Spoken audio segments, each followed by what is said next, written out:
So what are you up to? What did you do today? We just rolled straight off the couch in the control room, and here I am. Just working at Handbag Factory. It's one of 4 studios I work in. That's all combining to make these records for this year.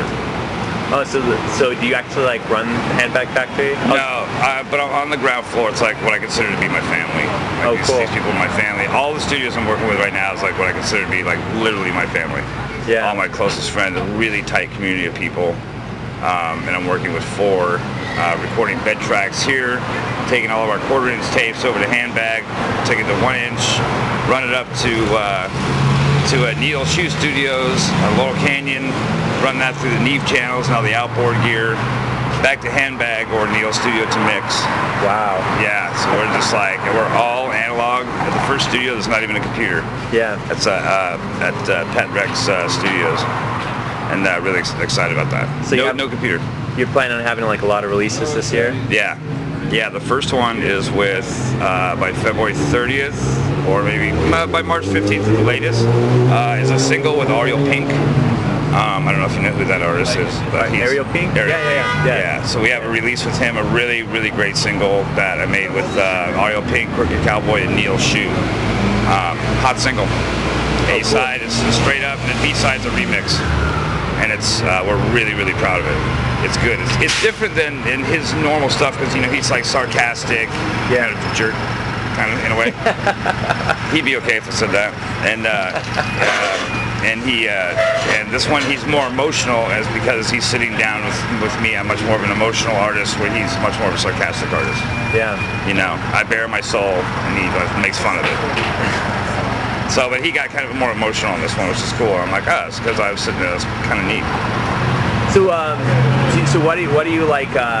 What's your stance on digital? You're not a big fan of digital? I'm not against it at all. I mean, at some point you end up using it. We're using it right now. I personally feel more rounded as an individual and more romanced with the whole idea of using analog. It's so much more of. I mean, we are so purist in the way we're recording these records. I mean, it is just like, it's super purist style.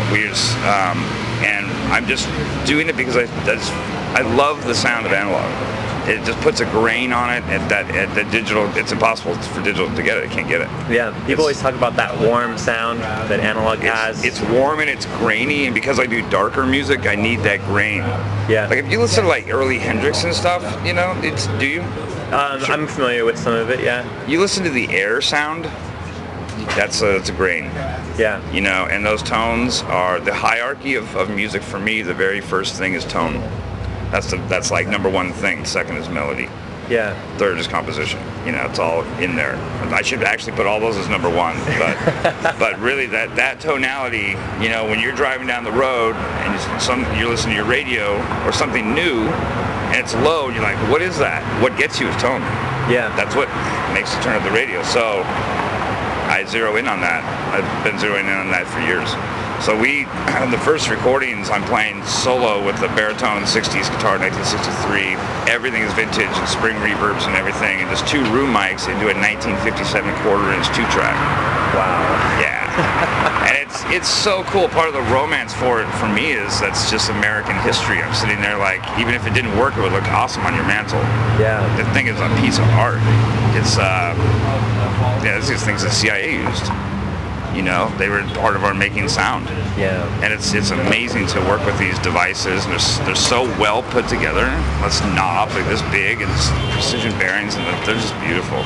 I love them. I feel much more rounded as an artist working with all this than I do. Also, the limitations, or what one would consider limitations compared to what we have now. Pro Tools, you have a playlist, you can do 1,000 takes of vocals. We don't erase. We don't want to erase anything because it takes away tape quality. So it pushes all my musicians to be on their game, and including myself. Yeah. So a 1 reel of tape, 12-inch, we run at 30 IFs. That's 12 minutes. So on the new song, Water Buffalo, it's 2 takes. I got to get it in 2 takes. So it's economically, it's pressure, but I love that. Yeah. Like I work well with that. I usually get it the first one. So I love that, and then my musicians, they shaking their boots, but I like to push them. Are you do you run this band like a dictatorship? Is it very? Are you very strict? And is it like we have 2 takes to get this? If we don't get it right, you know, someone's gonna pay. Yeah, well, that's the word too, because we did testers last week, and my drummer, he's a guy who needs to warm into sessions, and his name's Mike, and I'm like, Mike, there's no more warming up for sessions. You warm up and then you cut the track. And so we did a bunch of testers with cassette tapes, and he was really kind of having a rough night. And I think we went through 14 cassette tapes. Whoa. And I said to Jeff, Jeff Long, he runs Pet Rex, and I said, Jeff, how much is that a quarter-inch tape if we would have been using quarter-inch? He goes, that would have been $400, Bron. Wow. And I said, how much would that have been if we were using half-inch tapes? He said, that would have been $900. So, and my drummer was like, oh shit. I'm like, go home and practice. Yeah. I'm pretty tough. I have to be. I mean, you got to get things done. Yeah. And save money and put out quality over quantity and make sure that it's good. And it's so, I don't think anyone needs to be tough as long as everyone does their job. Yeah. But where I get offended actually is when musicians when they get lazy, and then I have to be a jerk. I don't think that's fair. Yeah. You know what I mean? I think in any business, the boss doesn't want to be a jerk. You just want to be like, my crew's the most badass crew ever, so I don't have to be a jerk. Yeah. I think that's the way I like it. You know, so I stay on top of them, especially recently. This is one of the most important years of my life. I've never released all this music. This is the lifetimes of music coming out in 1 year. The Oil Pink, that's a collaboration. That's not part of my release, but Origami wants to put out a 4-song EP, and then I signed to Neurotic Yell Records. Yeah. With Nicole and Nicole Turley and Jonathan Shante run that, and we'll put out a 4-song EP. And I told them I gave you 4 of my best songs of my life. I've really never released of just this, my life, really, which is only 40 songs and 2 buckets of spare parts. That's what I got. Those 2 buckets could be about 2 albums worth collaged together, you know. So, and we're working with the greatest people in the industry and all the up-and-comers in the industry and established legends like John and Leader Portishead wanted us to tour with them. They have a band called Beak, and he emailed me out of the blue. He goes, "I love your band, and I want to tour through Europe with Beak and you guys." That'd be sold out shows. What did you say to him? Did you give him an answer yet? I said, "Let me think about it, man." Well, first of all, he didn't remember, but I met him 15 years ago. He came to one of my shows when I was with the Blue Hawaiians. I was a founding father of the Blue Hawaiians, kind of in the history books of LA. And the whole Portishead band came to our show, and I met them, and that was before they were beginning to tour on Dummy. Yeah. And I go, man, I've been hearing about you guys, word of mouth, best advertising, word of mouth. And they go, yeah, this is our record Dummy. And I listened to it the next day, and I'm like, this is phenomenal. This is going to open up the world. And it did. That's a great record. So, and he ended up being my mentor. I've been following his career, and out of the blue, I never promote my stuff. I just release, and I figure if you're good as a writer, if you're really, really good, word of mouth will just go. And word of mouth went, and he emailed me out of the blue. I'm like, that's awesome. The Leader Portishead. And I'm like, remember me, man? 15 years ago, I saw you guys. And he's like, oh my God, I can't believe it. And so his offer was, you get to Europe, let's tour. Wow. That's awesome. Yeah, it is. They are very respected in Europe, in the UK.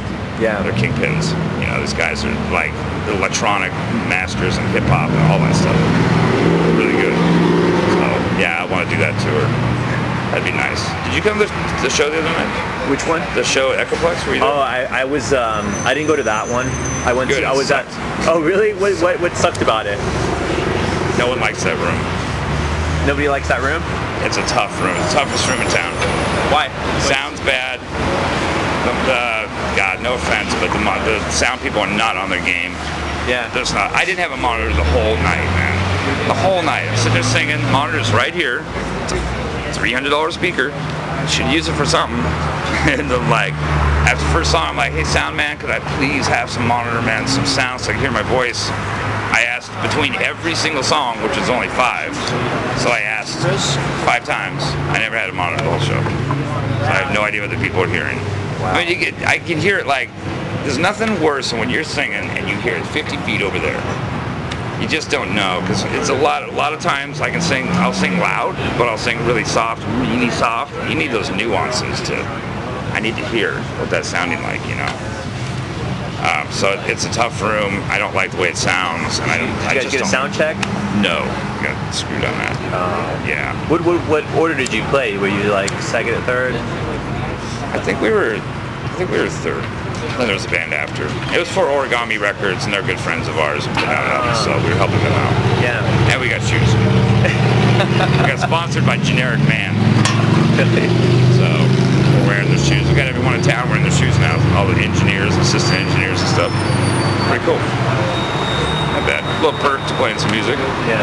Don't get paid much right now, but we will. We'll get there. So how long has Crooked Cowboys been a band?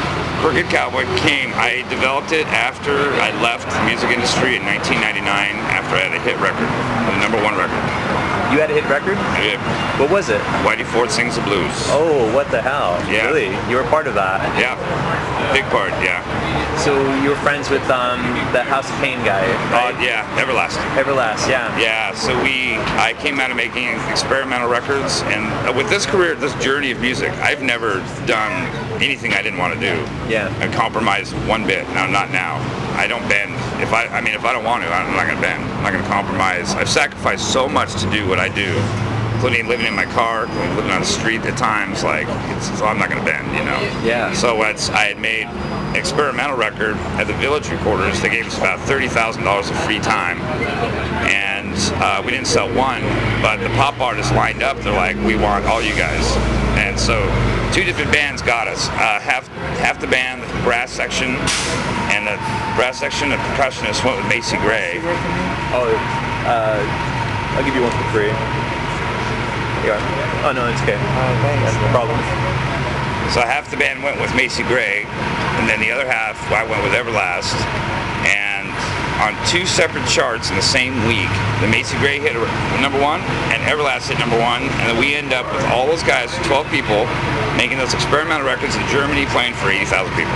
Wow. Crazy. Yeah. Can never insane. plan something like that. What became of it? Of what? Like, what happened? What happened? Like, how did you move on from that to Crooked Cowboys now? I went through after going through that and touring for 2 years, which was really hard. 7 days a week, sometimes 2 shows, beating timelines of the 2 or 3 hour time change, 6 planes in a day. You know, took $40,000 a week to keep us afloat. It's huge. Yeah. On the road with Lenny Kravitz and the Black Crowes, like 16 Mack trucks. I mean, big time shit, man.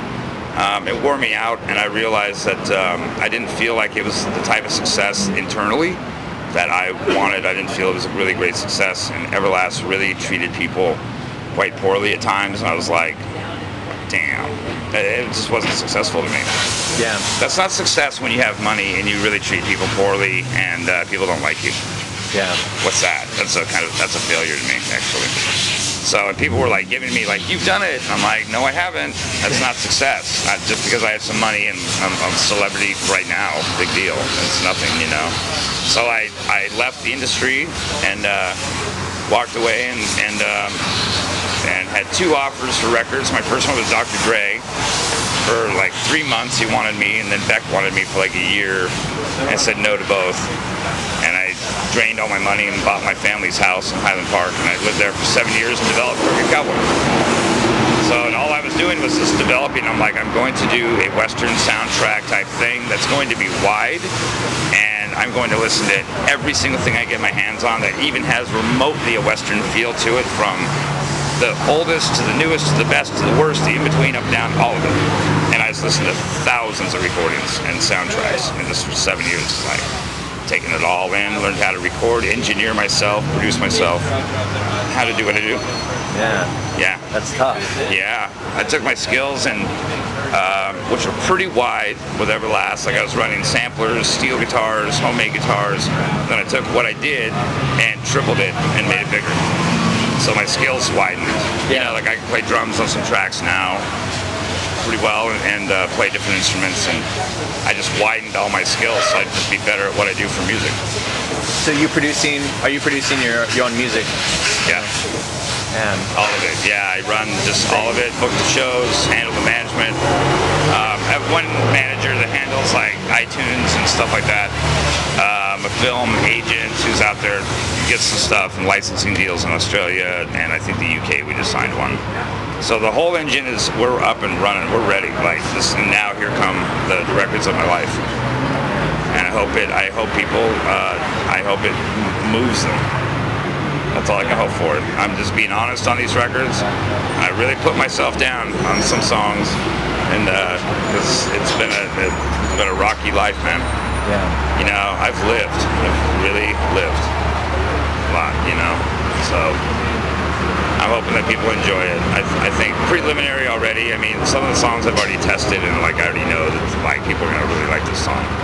And after enough years too, man, you just kind of know what people are gonna like. I mean, you know, there's just certain things you can, like hooks you put in a song, like people definitely get into that because I've proven it with other songs before. Yeah. You know, I was written a hit for another band, like Tito and the Tarantulas wrote a hit for them. Oh, really? Yeah. How do you get into that field? Like, I mean, I've always been curious. Really? No agent, manager, nothing, just word of mouth. I got a call from Peter and Mark Howard. And Peter is the leader, one of the leaders of Tito. And Mark was kind of an acquaintance. He had worked with Dylan and Waits and everybody. Yeah. Great, super nice guy. Daniel Lanois. He cut his chops to Daniel Lanois. And they called me up and they're like, dude, we love the way Bron writes, and we need a song on this record. We don't have a song that'll sell this record. And Peter said, Bron's a damn catchy writer. And I just am. And they said, do you think you got something on this record? I go, yeah, I do. So I walked in, I gave him a hit. And it went to like top 26 Germany for like, I think 6 or 8 weeks. Yeah. So they were all like, yay. I was hero for a day. When you give them something, is it like you go in there and you write a complete song for them, or is it kind of like I'm gonna write some riffs for you, or I gave them the melody and the entire, basically the idea, and the way that it works with that one is that of course they're gonna want publishing and stuff like that. So they got in on the publishing and stuff, and actually it ended up being a little bit of a bad experience. I got bum rushed on some publishing by the leader, Tito, and I ended up somewhere down to like 19%, and I'm the guy who walked in with the hit. It doesn't set well with me, man. Yeah. So they're not really allowed to call me again, to tell you the truth, because my publishing then went to their record label, which then declared bankruptcy and took all my money. Wow. Yeah. That's shitty. You're telling me, man. And at that time, like I was living out of my car again, I was at the house, but I was really in dire straits. I had no money. Walked away from the industry, I had no money. I just wrote a hit, and all the money got taken. Yeah. That's fucked. Did you call him, or? Nah, fuck. I can't turn around that publishing. I don't want to start a lawsuit and rattle the whole community and like, screw it, whatever. Take the money. Karma, it'll come back, man. You know? I mean, why do that to me? It's not. I gave you a hit, dude. Yeah. I don't know. It's not cool, but it's another one of those. I have a few pretty good Hollywood horror stories, and that's one of them. But that's really how they do it. That's the publishing money went down to the record company. Record company takes the money, declares bankruptcy. They're out. So have you kind of like given up on doing that or participating in that side of music? No. It's the thing is that I don't need to sit down with anyone and collaborate to do that. Yeah. I allow them to come in because I know that they want publishing on it so they can get some money. So I'm like, okay, you know, and if they're like, well, change this one chord, I'm like, let's just keep the chord the same, and you still get 33%. Just keep the chord the goddamn same. You know, like, for real, like, it's just kind of a gift to give them, in a way. I mean, it's a game, and I hate that game, actually, but no, I haven't given up on that. I mean, you know, if I sit down with, there's people on my list I want to sit down. I want to sit down with David Bowie. I want to sit down with Nick Cave. I'd like to sit down with PJ Harvey, Jeff Barrows. I have this list of people, yeah. So those would be collaborations. Yeah. It would be a little bit different now because of those skills that I developed. Like I run like hip hop machines, like MPCs and stuff, and those would be like beats and sounds and so that would be like, okay, I brought in all the beats here. What do you got? You know, like that kind of thing. Yeah. So that'd be pretty cool. And that's where I'm going right now with my side stuff, but also with Crooked Cowboy, I'm reinventing my whole thing right now. Like whatever you saw is going to be reinvented in 12 months. Oh, really? It's going to be different, yeah. Reinvented in what way? Sound, idea of it. Like I was listening to one of my rough tapes yesterday. We started recording on all the old stuff, and what it reminds me of, it's really dark and mid-tempo, and it's baritone guitar, 60s, through drenched out verb and verb on my voice, and all spring reverbs, no plates, no digital, nothing. What it reminds me of is an electric Nick Drake. That's what it sounds like to me. Yeah. It's I have kind of that high voice like that, kind of in his range, and the droney and the low and the Spanish feel. I'm like, I sound like an electric Nick Drake. That's cool. Yeah. Then my low voice falls into kind of some Johnny Cash, Leonard Cohen stuff. So I kind of mix those two voices. Yeah. And that's part of the reinvention of like, that's what we're sounding like right now. So I'm really happy with it. And I hope it takes me around the world because I want to start traveling again and meet people all over the world again. I mean, I've met like hundreds of thousands of people. You know? It's funny, I don't have any of their numbers. I've changed my numbers so many times, man. My phone numbers, my emails, and everything. So my life has been like this. Yeah. It has been, nothing has been steady. So you're looking for some stability now? Yeah, I'm coming into my 4th success in my life, and I want this to be obviously the most honest success, the right people around the success, and the success that takes me through the rest of my life to where I'm getting mailbox money where I walk out and my year's done. Well, I'm like, that's a $15,000, $20,000 check in 4 months. Yeah. That's my friends have that. I want to get that, and so I'm settled for the rest of my days, and I will all my stuff away to the people I love. That's all I want. Yeah. That's all I want out of life right now. Just my good, solid friends, and then music to be as good as it could possibly be, and then live out my life. I got no wife, no girlfriend, even any kids. It's just all about my friends in this community, these studios. Yeah. That's it, you know. But that's a lot. I mean, I'm so blessed and lucky to have that. So that's where we're at. Have you had any day jobs or anything? You know, anything besides music? Yeah, because that you try to support yourself with. Yeah, I painted houses, and I ran crews for that for a while. So I was hiring folks from like Home Depot, El Salvadorian people, and like. And I really found that when I was coming home from a 10 or 12 hour day, I really could not. Music was the last thing I could even get my hands around. Yeah. It was tough. Did you have to, is that why you ended up quitting doing the painting houses? Yeah. Yeah. It was rough. Like I've done construction before. I hate really a lot on the body. I can't stand it. I don't like dust and all that. I like air conditioned studios. Yeah. You know, I want to be treated right. Yeah. I don't know. I just got into that because I was, you know, I don't have past the 7th grade education. I was a street kid for a while when I was a teenager, and it's just been that kind of life, so I didn't end up with something I could fall back on. Yeah. You know, it's just what it is. So where do people end up? Usually construction or restaurant or something, you know. I worked in restaurants for a while. I was going to go to culinary school. I really enjoy cooking. Yeah. That's funny. So that's it's fun. And I was opening, my friend when I was 19, we opened a kitchen and ran a restaurant for a year and a half or so. Oh, cool. That was fun. I really enjoyed cooking and coming up with weekly specials because it's creative. Yeah. What else did I do? Oh, I was a flower arranger. That was awesome. So I would start off as a delivery boy and I worked myself up as a ranger, and man, that's awesome. That's just art. Yeah. You know? Just arranging flowers. Yeah, I really got into the Japanese style of arranging. It's very sparse. Super sparse. So you have like, you know, your bowl, whatever it's in, and then you have this like, it's like, it's bitchin', it's like Japanese. Yeah. I love Japanese culture. Japanese and Chinese. Yeah. It's 2 of my favorites. Really great stuff. So yeah, I've done all that stuff, but really at 98% music, including and sacrificing so much for it when I couldn't find work to support myself from living in my cars or on the street. And right now, I'm sleeping in my cars to make these records again.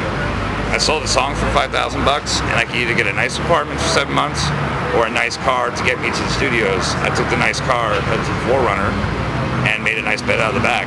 I just sleep in the car like every night to make these records this year. So it's as long as it's focused, like I'm cool with that. There's people that don't even have cars around here that are screwed, that are homeless too. Yeah. I'm lucky. It's a nice car that gets me to places, so I'm really fortunate. Some people see that as like, oh God, that sucks. I'm like, not really, dude. Like, look at that homeless guy over there, you know? Like, Be a lot worse. way worse. I've been there. I've been there when I had no car. I was like 17 years old when I was homeless, and it sucked. And people treat you like shit. They really treat you bad. I hate that. They really treat you poorly when you're homeless, dude. Yeah. Most people. Some people are really nice, but for the most part, like, can't you move? I was like 17, dude. I was a kid, man. You know? Yeah. It's weird. But a lot of homeless people, they don't really want to be there. You've heard people say, like, go get a job, like, da da da. Yeah. A lot of people, they're sick in the head, man. Yeah. Major drug addiction to crack or heroin, whatever it is. And, like, they're sick, dude. Put them in a hospital. This country don't do that. Yeah. We have enough money to. You know, that's sad. There's like sprinklings of that throughout the music a little bit. I don't like political rock. I never have. But there are, like, I put little jabs into our system. Things that really bother me. Homelessness really bothers me. Would you consider yourself sort of apolitical? You're just not interested in the politics? No, I consider myself a radical, actually. I've taken really liberal, radical. Yeah. Yeah, I've taken some pretty radical approaches to get some points across, and it's pretty much damaged me. Like, I pissed some people off, but whatever. I actually love politics. That would have been kind of a cool career, like city council and stuff. I would love to be in there, like, Al Franken? Yeah. He's awesome. Have you seen what he's doing? Like, how he handles being a senator? No. He's amazing, dude. I always thought Al Franken was like, was a comedian. He was. He was? Now he's a senator. Wow. He's awesome. Yeah. So I was following him, and he was taking on cases he cares about. He is killer. And he brings in his humor, so people are laughing, but then after it stops, I'm like, no, I really mean that. He's good. Yeah. He's so good. This guy should almost be president. He's so good. Really great guy. I love politics like that. I wish I could do that for a lifetime. I'd love to go through politics. How about you? I would say I'm pretty apolitical. You're apolitical? Yeah. Stay out of it. Yeah, really. It's just too much. That makes sense too, yeah. I just focus on, like, the older I get, the smaller, bigger I think. Like, I think smaller, just our community, but bigger ideas within the community. Yeah. That's how I'm thinking these days. We can't change the world, but maybe we can change that street corner. That's how I think. Yeah. These days, getting older, If there was like a decade that you could have grown up in, is there any like time period you would have liked to grow up in, like? Yeah, the 70s where I was raised. I'd like to do that all over again. No, just I love the way I grew up and cut my chops in the 70s, Los Angeles and West Coast. I'm so proud of it. It was awesome. Yeah. It was really cool, man. The 80s hit sucked, but the 70s was cool. LA was free. It's really free love. It was like really happening. Like, we came out of the Vietnam War. Like, there was a lot of sex going on and a lot of just freeness. Yeah. And then the 80s hit, Reaganomics and AIDS, and it all was shut down. Yeah. It really just shut it down. But 70s, I'd love to have that again. No, there's no other thing I'd want to live in. No other decade.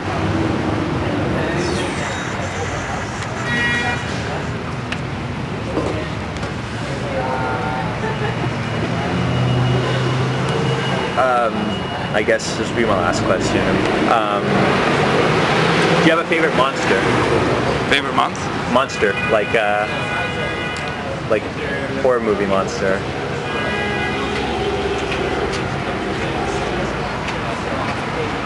I guess Dracula. Dracula? Yeah. What about Dracula? Bela Lugosi.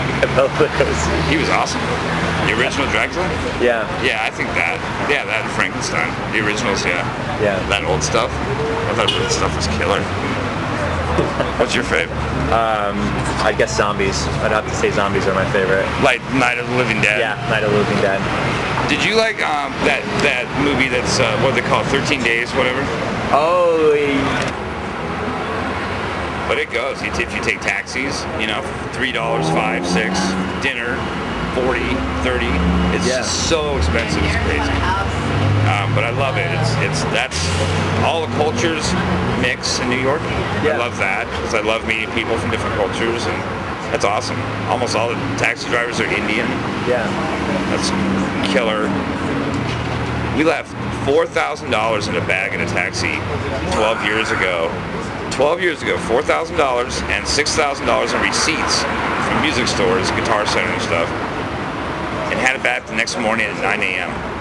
Wow. Did you have to call the taxi driver, or he just came to you? Called the company. And because we had the receipt, thank God we had the receipt. We went to play the Conan O'Brien show, and tour manager goes, "Oh my God!" I'm like, "Where's the bag, dude?" He's like, "In the taxi, man." I'm like, I go, "Do you have the receipt?" And he's like, "It's all, I have the receipt." I'm like, "Call him right now, dude." And that guy had like gone home shift, but they had called us back the next morning. They're like, "Yeah, come pick up your bag." We're like, "Really?" And we went down there, and the guy was there, and we're like, "How come we didn't take the money?" He's all, "I'm Indian, karma, man. We don't do that."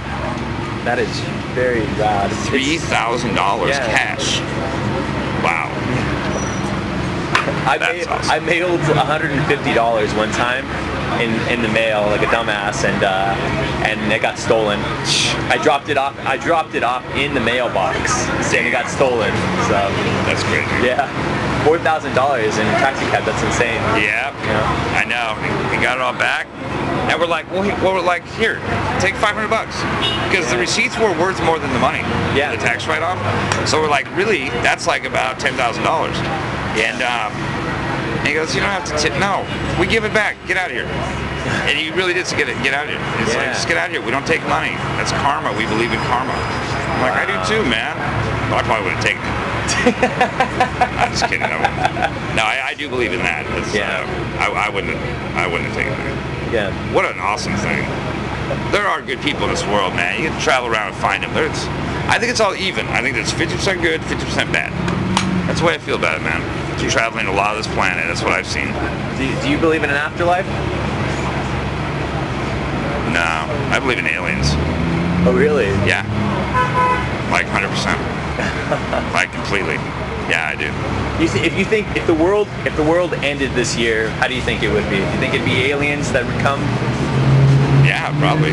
Well, no. Actually, no. I think someone stupid would put a finger on the button of a nuclear bomb. Some idiot. That's you. I mean, no, but I follow like what they find in aliens. It's kind of undisputable now. You know, the Pope finally announced that he's like, "Yeah, okay, there's life up there." Have you seen the pictures of the shuttle where they're saying? No. Oh my gosh. Yeah. Look it up on YouTube, and like these guys are like world-renowned scientists. They're not quacks. And it's right outside the shuttle window, and all the astronauts are like, "What is like that?" And they're like, "Okay, there's another one." There are spacecrafts, man. And it's not like one or two. It's like teeming like a city. Yeah. They're like, and they're like, the narrators are like, "That is not a comet. That's not a piece of anything. That's a smaller craft shooting." And they're like, all over. And then I think it was 3 to 5 big ones came, and they're checking out the shuttle, and they're just huge glowing. And you see them just go, and they stop, and they're resting. These huge glowing lights looking at the shuttle. Wow. It's undisputable. Yeah. And I believe in all of that. Yeah, I believe that they put us here as a slave race. Slave race. So we can screw it up. You know, they found another Earth exactly like ours? Like identical? No. They found one. Where? Is it like galaxies away? Or no, it's within our galaxy. Oh, crazy. Yeah, it's crazy. So this is life. Where do you find this stuff out at?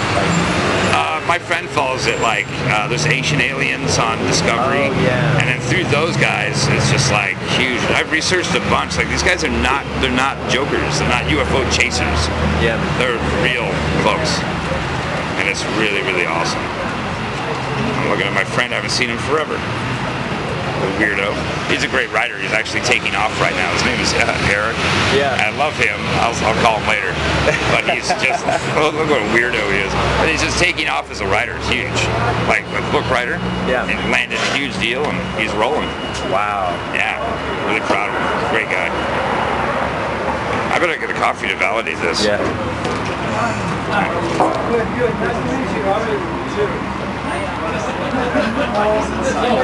Got a freaking $53 ticket this morning for parking. Oh my God. LA, man. Yeah. Oh my God. Because my uncle and grandfather are really tall, like my grandfather was like 6'8" or 6'9", and my uncle was 6'7". Conan was like, I'm 6'2". He towered. He's really tall. But we went to Conan O'Brien and we left all the band, not all the band tour money, but our little spending change, $6,000 in receipts. And I think it was $3,000 or $4,000 in a bag of money, and had it back by 9 a.m. the next morning from the Indian taxi driver who doesn't believe in taking money. Every dime. It wouldn't take $500 that we wanted to give him for bringing it back. Wouldn't take it. Oh my God. Yeah, there's good people on the planet. Really good folks. And then I had just we were on the road, and I'd been using gold bonds for years for various things, like foot powders and stuff like that. And I called them up out of the blue, and I said, hey, I'm in Everlast, and our record's doing really well, and can you sponsor us? And they did. Wow. So we got to the hotels in like New York, and boxes of gold bond. They got boxer shorts, socks, hats, shirts. Wow. All kinds of stuff. Medicated creams, tons of stuff. The band is the best smelling band on the road. And so I got Conan O'Brien. I was sitting down playing steel guitar, What It's Like, the hit song, and they go, okay, you ready to take the track? I'm like, yeah, hold on a second. This huge bottle of Gold Bond right there on my steel guitar. And they're taking shots of it, and I'm just like, I was so stoked to get sponsorship for them. You don't get much in life unless you ask. Yeah. You didn't realize how much you get when you ask. True. Like, hey, can I have that? And they're like, yeah. That's so awesome.